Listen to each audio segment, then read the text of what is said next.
All right, so we just need a clap from everybody. So Jason. Just not Joe. Just not Joe. Joe cannot clap. Yeah. Yeah. Here, give me somebody who does. Wow. Clap, not slap.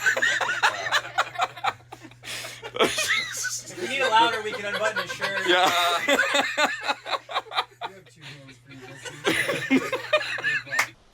Wow. Ready? Yeah.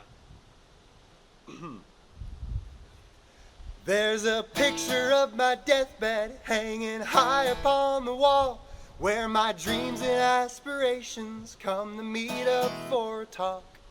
And all they ever talk about are the ways that they can keep me out of it. Now I'm looking for perspective, how I love to get her take. Might she offer up an anecdote or the just right thing to say? Like it's a lovely composition, but the bigger picture's always hidden by the frame. Stuck in the news show with nothing to do but complain to all of my friends. Details are cool, but they won't be in the room when it's time to make up and tuck in to my deathbed.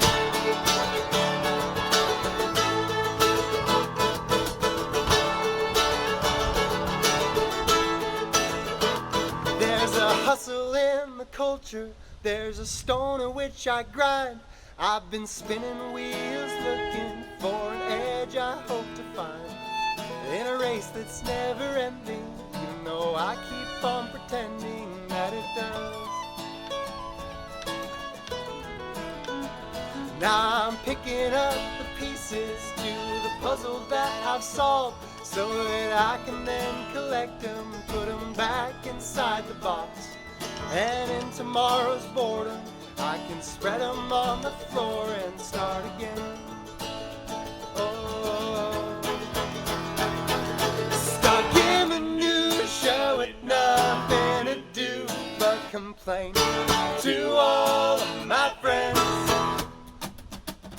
Details are cool, but they won't be in the room when it's time to make up and tuck in to my deathbed.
Stuck in the news show with nothing to do but complain to all of my friends.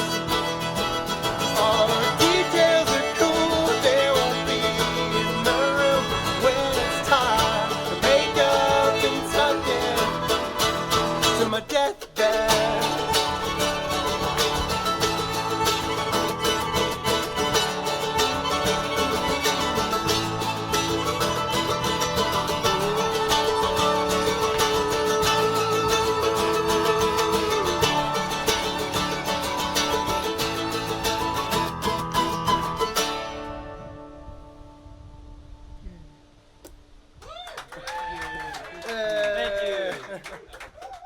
Welcome to Stream Break Cruise. It's Dan and Alex from Scythian. It's the Stateroom sessions brought to you and powered by Audigo. And our special guest today, our TopHouse in the Deathbed. Why, hello. Yo, You actually look pretty cozy there. I could take a nap. You could almost sleep here. crazy. They should make these things for sleeping in, not just for sitting. Not or for just dying dying in. Yeah. Not for just death. All right, so we're just going to ask you 4 random questions. My brother Alex and I have not talked to each other, and we don't even know what we're going to ask you. Okay. So this could get awkward. Wow. Let's do it. First question goes to Jesse. I'm going to name this question Annals and Anals. I'm excited. All right, tour annals and tour anals. Yeah. Give me a best moment of touring and really worst moment of touring that comes to mind.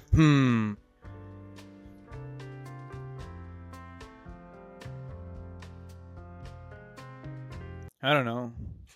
Just kidding. I think some of my favorite, I'll just say vaguely, some of my favorite moments are when we're in the van and William says random things. And then I make note of that, and then I don't tell him about it, but I share it with everybody on stage when I feel it's appropriate. Oh, you know what? With AI now, you could actually probably create a cartoon character that says William's random things. With great power comes great responsibility. That is true. I don't know if we can allow that. That is true. That's true. Okay, give me a tour anal, something that was terrible.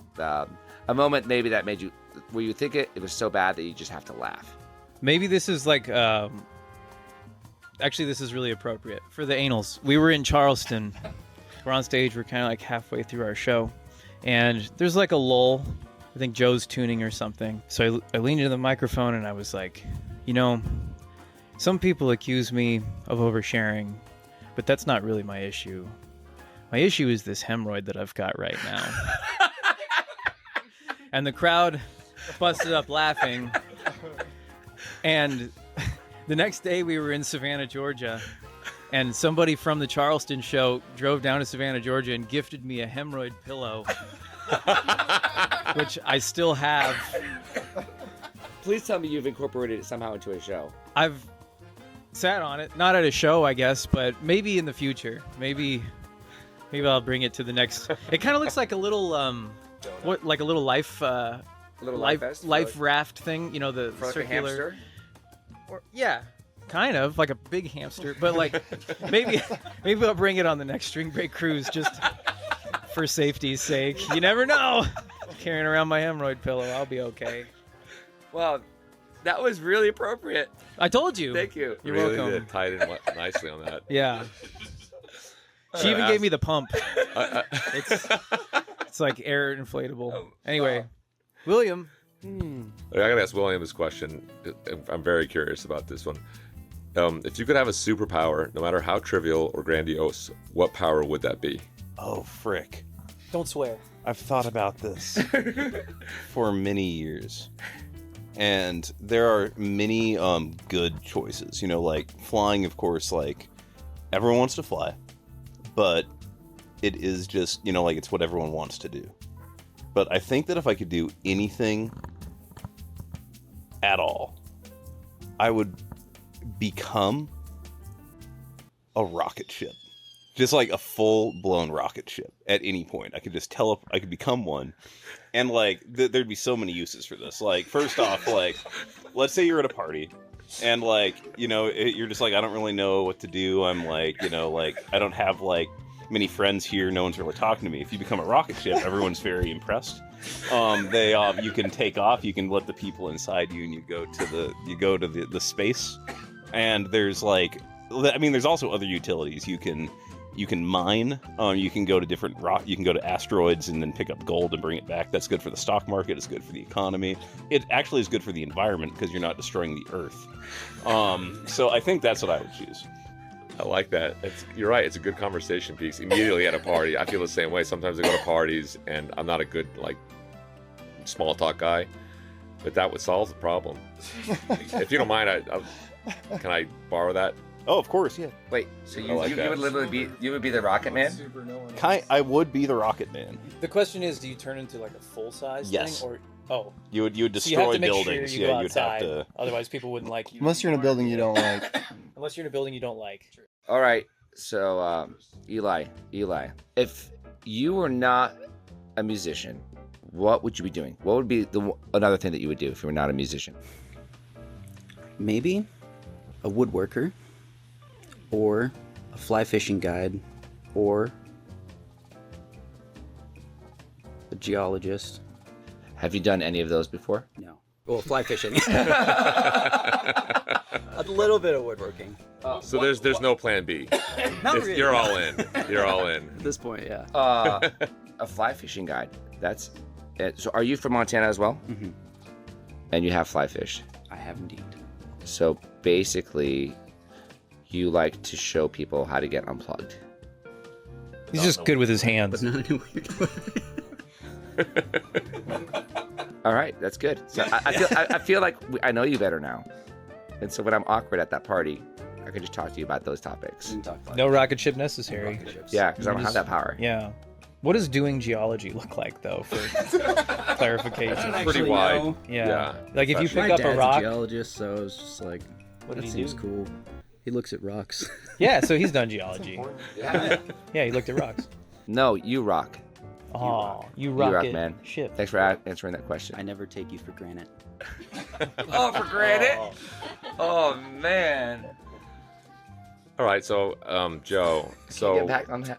here's a question. Come back. I'm losing my So you guys marbles. are on tour in Sicily, and you guys are driving past Mount Etna, and it's a rental van, and on the radio, it's like you just hear all of a sudden that it's about to erupt, and it's this is the big one. It's imminent, and you guys get nervous. You start driving, but the van breaks down. So you guys are on the side of the road. It's gonna erupt, and you're sweating, and you're like, oh no! And then the guy pulls up in a Vespa, but only 3 of you guys can fit in it. Who do you leave behind? No, I'm just kidding. You don't have to answer that. Wow. Oh, I'd love to answer that. You want to answer that? You could leave the guy on the Vespa. How far away from the volcano are we? Like, what's the? I mean, it's like the road right under it. Oh, okay. I mean, it's pretty. It's you're gonna die okay. if you I don't think get out of there. personally, I think one of the most like heartwarming scenes in The Lord of the Rings is when Frodo and Sam are on the rock and they're like, the lava's rising, and Frodo's like, I'm glad you're here with me, Sam, here at the end of all things. And then they like pass out. Yeah? Yeah. And the then Eagles the come? Eagles come. Yeah. And I think that would be a great moment for William and Jesse to share. So I think I'd leave them behind. and I would get in the Vespa and leave. The Vespa. What's Vespa. it? It's like a little moped, motorino.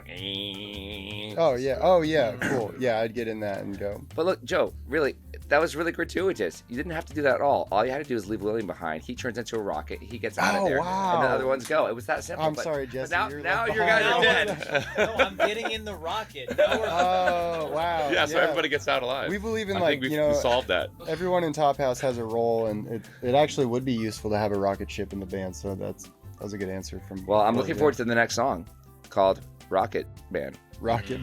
rocket band. Okay, I think we're just going to do this every session because we think it's actually pretty fun. Because we were talking about it in the van the other day. It's like, hey man, do you remember your first beer? We started just kind of going over it, and it was just really nostalgic, and we cried a little bit.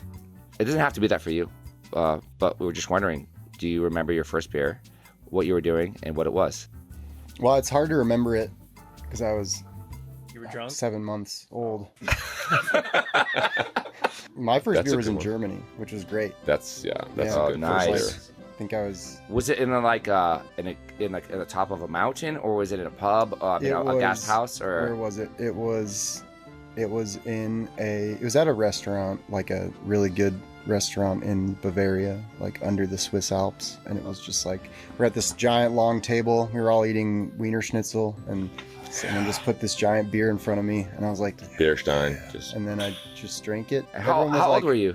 I was like 17 or 18. I don't Dude, know. that's also makes pretty Yeah. cool. It's legal over there. Yeah, and so it was like, and it was funny because everyone was like, "Oh, you're like just beer's an acquired taste. Like you'll probably take some but I loved it right away. I mean, it's also it has a lot to do with the environment. Your first beer, like, Yeah. Oh yeah, it was cool. Oh man, yeah. Yeah, it was beautiful. There's a guy playing accordion. Yeah. you like the accordion? Oh, sorry, he was Yeah. playing. You didn't say you liked it. Sorry, I got it. I like the okay. Fun fact: my mom's like uncle was Lawrence Welk, who's like the accordion guy. Wait, Whoa, no. Yeah. are you Or serious? like great uncle. Are you kidding me? Like yeah. So she used to like go to his house and like knock on it, and no one would answer, and then she would leave. I don't think she ever met him, but it's a true story. Yeah, it's It's a great story. my claim to That's fame. amazing. All right, Jesse, do you remember your first beer? I think so. My first, I'd kind of sipped on beers growing up and wasn't really a fan, but then the first one that I actually ordered and drank and enjoyed, I think I was with William. It was sometime after college. I was probably 21. And we went to a place called the Tamarack in Missoula, and they have this gigantic nacho plate. It's called keg nachos, and they literally take a beer keg and they just cut the top of it off and then place a mountain of nachos on there. It's supposed to feed 8 to 10 people, but William and I ordered it, and that was the first nachos and beer experience I had, and it was just so full and bloated, and I was like, this is what I want for my future. So it was positive. So that's Yeah. why you came on this cruise where you get 15 I drinks was- a day, yeah. unlimited buffet. Yeah. Next year we should get 15 nachos a day too, and that would make it. All right, we'll talk. Yeah. Princess We'll talk to about that. Princess about Yeah. that. Some Yeah. sternly worded emails. Yeah. Or just chips, maybe 15 chips. We don't have to do like full nacho plates, but like. All right. Duly noted. You know, I was actually in the Caribbean, where String Break Cruise 3 is going next year. Well, are you on that? Are you on that? I think so. Yeah, no. Wow. Unless they finally abandoned me at the volcano like they've been threatening to. But like, it was like this thing called a Red Stripe. I didn't care for it too much, but then I had a Carib right after it, and I fell in love with Carib beers. And they're just this kind of tasty, light beer, and You can only get them in the Caribbean. yeah. Like you can't. That's why they're called Caribs. Yeah. Dude, you should check out my Carib. Check out my Carib on this episode of Caribs. Do you want to hear a random fact about Red Stripe beer? I'm ready. If you drink it down and it's empty and you blow into it like that, it's in the key of C. Oh, that's cool. What note? What? What note in the key of C? It's the root note. It's C. Nice. Yeah. There's a lot of notes in the key of C. I just wanted to double check. It was the second note to the key of C. It's Anyway, that was random. That was my random fact. Thank you very much. When you go to Mars, you can share that with the Martians. Cool. Okay, to go mining. I will. We will commiserate. All right, I will perfect. teach them the ways of music. All right, so we got Berenstein, beer and nachos, beer in your crib, and what do we got here? Pass them down the line. So I've never actually had a full beer before, because I don't like the taste of alcohol. So I just haven't. But but my first tasting of beer was also in Germany, with one of my best friends. We were touring around with a bunch of classmates, and we got lost from the rest of the crew, and it started raining. I say we were lost. We were playing hacky sack and not paying attention to where they went. But it started raining and they were gone. And so we started running up the cobblestone street trying to find them. It just started pouring rain. And we just stopped underneath a bratwurst stand and just standing under an umbrella, had some brats and beer, and it was a good memory. That's pretty awesome. So the fact that you don't like the taste of alcohol is why you're actually an accomplished musician? accomplished geologist. A geologist. So you guys all knew each other from college? Because I'm curious. You guys, you mentioned you were in college together. Yeah, Did so you know each other before college even? These two kind of grew up together since they were like 11 or 12 or something like that.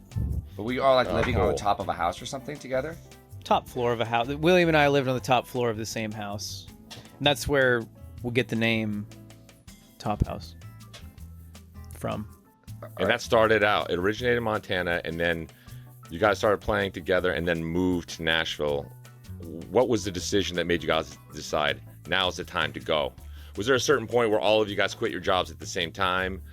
Or is it, I mean, it takes a lot of effort to get the focus, to get transition from, we're all working our part-time jobs and doing this on the weekends, right? And until you all say, let's do this. Was there a moment like that? I mean, can you describe sort of how that happened? Yeah, I think for the longest time we all knew we wanted to go somewhere. We felt like we had to get out of the Montana bubble.